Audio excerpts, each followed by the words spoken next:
Hi friends, welcome to my channel. Basmati రైస్తో చాలా సింపుల్గా ఇంకా చాలా రుచిగా బిర్యానీ తయారు చేసే విధానాన్ని ఎలా చేసుకోవాలి అనేది చూపించబోతున్నాను. బిర్యానీ తయారు చేసుకోవడానికి కావాల్సిన మసాలాలు ఏంటో చూద్దాం.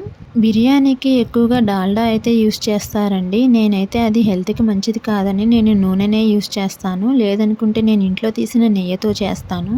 2-3 టమోటాలు, ఒక తెల్లగడ్డ, కొంచెం అల్లం ముక్క, కొంచెం కొబ్బరి ముక్క, కొంచెం ధనియాలు, ఇంకా పెద్ద సైజు క్యారెట్ ముక్క, పెద్ద సైజు ఉల్లిపాయ, 4 పచ్చిమిరపకాయలు, గుప్పెడు కొత్తిమీర, గుప్పెడు పుదీనా, టమోటా, క్యారెట్ ని చిన్న చిన్న ముక్కలుగా కట్ చేసి అయితే పెట్టుకోవాలి. తెల్లగడ్డ, కొబ్బరి, అల్లం, ధనియాలు ఈ 4టిని కలిపి మిక్సీ వేసి అయితే ముందుగా పెట్టుకున్నాను. ఎర్రగడ్డ, పచ్చిమిర్చి ఈ రెండింటిని కలిపి మిక్సీ వేసి పెట్టుకోవాలి. మనం 1 గ్లాసు బియ్యాన్ని తీసుకున్నట్లయితే 1 గ్లాసు బియ్యానికి 1.5 గ్లాసు నీళ్లను తీసుకోవాలి. నేను 2 గ్లాసుల బియ్యంతో అయితే బిర్యానీ చేశాను. దానికి నేను 3 గ్లాసుల నీళ్ళని అయితే తీసుకున్నాను. ముందుగా నూనె వేడెక్కగానే మనం ముందుగా రెడీ చేసి పెట్టుకున్న మసాలాలన్నీ ఒకదాని వెంట ఒకటి వేసి కుక్ చేసుకోవాలి. ఉల్లిపాయ, పచ్చిమిరపకాయల పేస్ట్, క్యారెట్, పుదీనా, కొత్తిమీర, టమోటా ముక్కలు, అల్లం చిన్నులపాయల పేస్ట్ ఇవన్నీ నూనెలో బాగా మగ్గించుకోవాలి. ఇవి మగ్గటానికి ఎక్కువ టైం అయితే తీసుకోదు.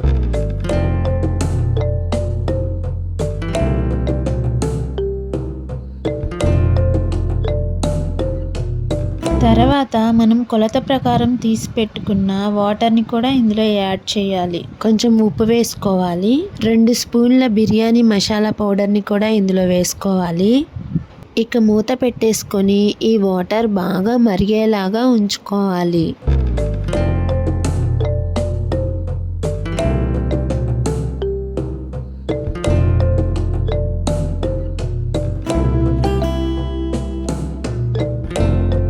చూడండి, వాటర్ అయితే ఈ విధంగా మరగాలి, బాగా కాగాలి.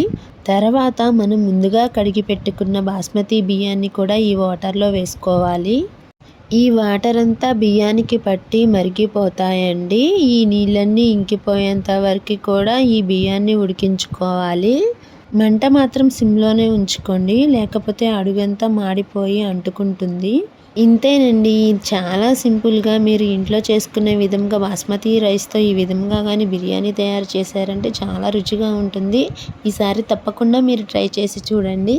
ఈ బిర్యానీలోకి చికెను ఇంకా పెరుగు చట్నీ అయితే చాలా బాగుంటాయండి. బిర్యానీ వండటం అయితే అయిపోయిందండి. ఇంకా పెరుగు చట్నీతో, చికెన్తో చాలా రుచిగా ఉండే బాస్మతి రైస్ని మేమైతే తినేసేసాం. చాలా బాగుంది. మీరు కూడా తప్పకుండా ట్రై చేసి చూడండి, చాలా రుచిగా ఉంటుంది.